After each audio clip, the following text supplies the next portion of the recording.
Welcome to Functional Horsemanship, and I'm going to continue on with some basic tracking techniques and some procedures here.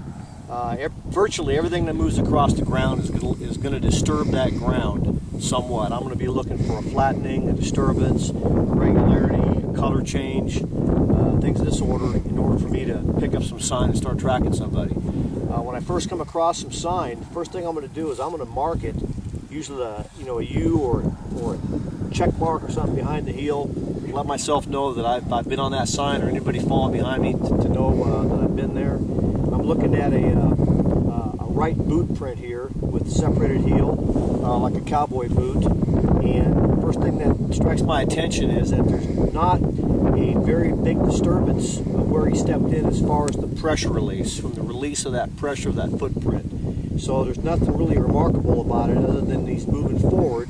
I can tell by the toe dirt. This right here is toe dirt, meaning that as he moves and steps forward, he kicks a little bit of that dirt forward. It ensures that I know he's moving in a forward direction. I can look forward and see his next print up there. The distance from his toe to his heel is called the stride length. I can take a tracking stick. This is a manufactured tracking stick with some rubber grommets on here for measuring. I can measure the distance from that heel to that toe.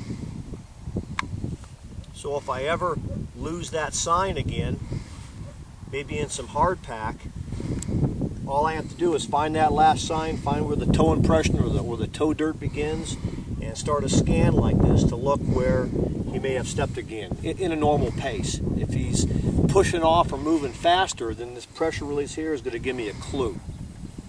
Okay, so pressure release indicates that he's just moving in a normal gait, moving forward. I can measure the stride with my stride stick.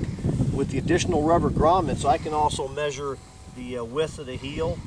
I can measure the width of the toe and get some under indicators to be able to recognize this print again.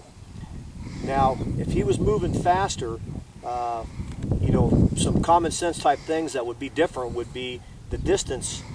That stride would be longer, and as that stride's longer, because he's pushing off harder, he's going to have a bigger or deeper pressure release. And you can see up here,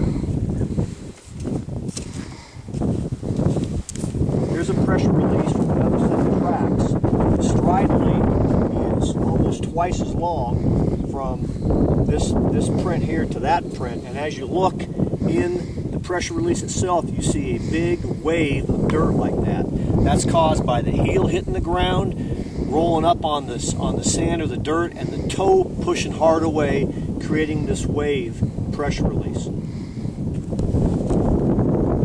That's just a couple more basics of tracking. I hope you like what I'm doing here. Functional horsemanship and safe journey.